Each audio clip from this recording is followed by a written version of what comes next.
What you're about to hear today, this phenomenon or event known as spontaneous human combustion, still has no explanation. In 1972, in Leningrad, an incident occurred within the Kocharian family that shocked Soviet scientists and police alike. Upon arrival, they were met with an unbelievable scene. So, let's begin. Samvel Kocharian, an ordinary glass factory worker, and his wife, Svetlana Kashtanova, a pediatrician, were just a typical Soviet family. In 1972, Svetlana and Samvel Kocharian purchased a new two-bedroom apartment in Rzhevka district, Leningrad. The apartment needed some minor renovations, so they hired workers. While remodeling the kitchen, one of the workers, upon pulling out a cupboard, noticed strange hieroglyph-like inscriptions on the wall. The worker didn't pay much attention to them. When Svetlana returned from work, she saw these inscriptions and asked the worker who had written these hieroglyphs on the kitchen wall. The worker replied that he had seen the inscriptions for the first time when he pulled out the cupboard. Svetlana asked the worker to erase the inscriptions. The worker, with great effort, managed to remove the hieroglyphs from the wall.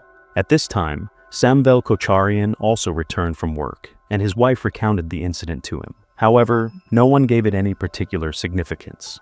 The workers finished the renovation in a week. Life continued peacefully for about a month. It was after this that inexplicable events began to unfold in the Kocharian family's home. On June 2, 1972, Samvel and Svetlana's son, Yuri Kocharian, who was studying in Moscow, returned home. On his very first day back, at 3 a.m., the window in his room shattered. Yuri awoke in fear, thinking someone had thrown a stone from below and broken the glass. Yuri's parents also woke up and called the police, but they couldn't offer any help to the family. They concluded that someone had played a rude prank. For the next week, nothing happened. However, a week later, the mirror in Samvel and Lyudmila's home unexpectedly broke on its own. At this time, the family was having dinner in the kitchen. Samvel got up from his chair and quickly headed to his room. When he opened the door, he saw cracks on the mirror, as if someone had punched it. According to the police interrogation files, Svetlana described the event as follows. "My husband, my son, and I were sitting in the kitchen having dinner when suddenly we heard a shattering sound from the room. My husband, Samvel Kocharian, got up and went to the room. When he opened the room, he saw that our round mirror was broken, as if someone had intentionally punched this mirror." Svetlana also added that the bedroom window was open, and they thought either a crow or a pigeon had hit the mirror. However, they were still very frightened, as the window in Yuri's room had just recently shattered. Almost a month passed very peacefully, as if the family had forgotten what had happened and continued their quiet pace of life. However, at the end of July, another strange event occurred. The family had gone to the resort town of Adler for a week. Upon their return, Samvel inserted the key into the door to open it, but the door was not locked. Surprised, he thought he had simply forgotten to lock the door when they left. Upon entering the house, they found another strange situation. All the room windows were open, the refrigerator doors were open, and the cupboard where the workers had discovered the hieroglyphs was pulled out. The wall was also blackened, as if someone had set fire to the area where the workers had seen the hieroglyphs during the renovation. However, nothing in the house was burnt, nor was anything stolen. The family was literally in shock. They couldn't even manage to sleep due to fear.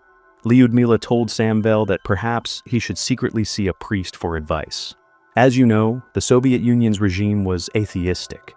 The few churches that were open were almost entirely under the control of the KGB, and generally, all religions were heavily suppressed during the Soviet period. Samvel listened to his wife and went to Armenia, where there was a relatively more lenient attitude towards the church, though it was still under KGB surveillance. While there was still oppression, it wasn't as severe as in other Soviet republics, such as Russia or the Baltic countries. Samvel secretly went to a monastery at night and met a monk, to whom he recounted the story and asked for advice. The monk told him that this was likely an evil force and wrote down a prayer from a book for Samvel to read 3 times a day. Samvel stayed in Yerevan for a few days and then returned to Leningrad. Upon his return, everything at home was peaceful. He began reading these prayers as the Armenian monk had instructed, and almost everything returned to normal. However, the family still harbored fears. On September 5, 1972, Yuri and his 3 friends were celebrating Yuri's birthday, along with Yuri's father and Svetlana. When Samvel began to cut the cake, Yuri took a picture of his father at that moment. The evening passed very well. No poltergeist-like events occurred. On September 7th, Yuri went to develop the film and print the photos. At the photo lab technician told Yuri to return in 2 hours and the photos would be ready. 2 hours later, Yuri returned to the photo lab, and as he approached the counter, the photo lab technician smilingly asked him where he had gotten the monster costume made. Yuri didn't understand what he was being asked at all. When Yuri turned the question back and asked what costume he was referring to, the person working at the photo lab pulled out 5 photographs, pointed to one of them, and showed him what costume he meant. When Yuri saw this, he went into shock. You will see this photo soon. This is from Yuri's interrogation report. When I saw that terrible creature in the photo, I thought I would die right there from fear. My tongue stuck, I couldn't give any answer to that boy. Cold sweat drenched me, and a great fear seized me. When Yuri returned home and his mother opened the door, Yuri's face was completely white. Svetlana was very frightened, and when she asked what had happened, Yuri couldn't even speak. Then she gave him water and some valerian drops, and Yuri slowly came to his senses. His mother asked him what had happened, why he looked that way. Yuri said that when his father returned home, he would tell them everything. Towards evening, Samvel Kocharian returned home.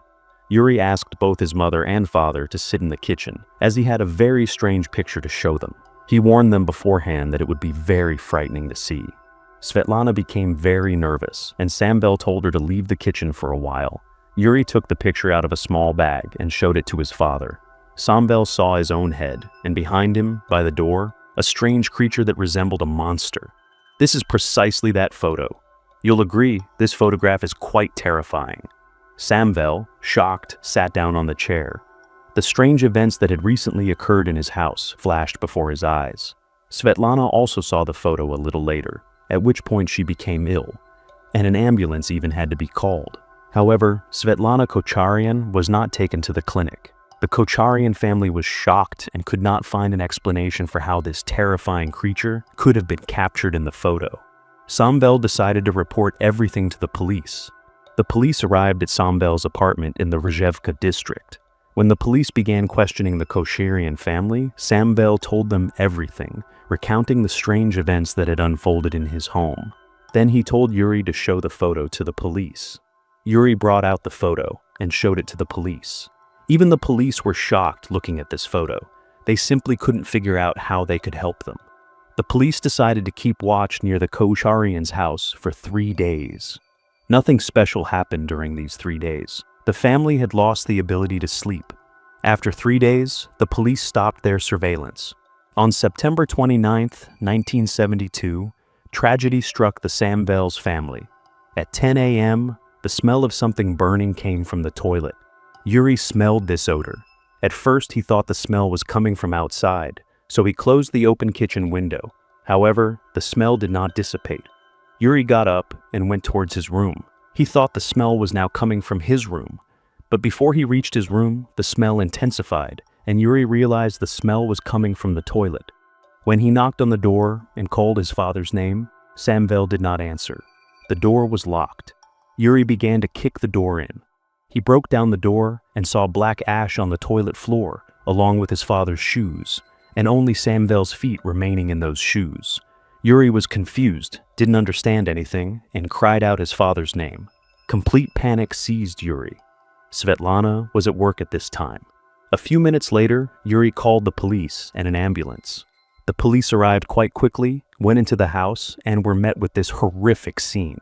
Experts were also called later. They had no idea what this phenomenon was. The human body was completely incinerated, as if Samvel's body had been in a crematorium. Some police officers even made the sign of the cross out of fear, while others began to pray. And one of the ambulance doctors even fainted. This story spread among researchers and scientists throughout the Soviet Union. However, its investigation was assigned to Benjamin Noevich Pushkin, a Soviet psychologist and scientist who had previously encountered a similar phenomenon in 1968 while in Bulgaria. A young Bulgarian woman had died there due to spontaneous combustion. What is this mysterious phenomenon of spontaneous human combustion? Indeed, your thoughts on this enigmatic phenomenon would be interesting. What do you think could be the cause of all this?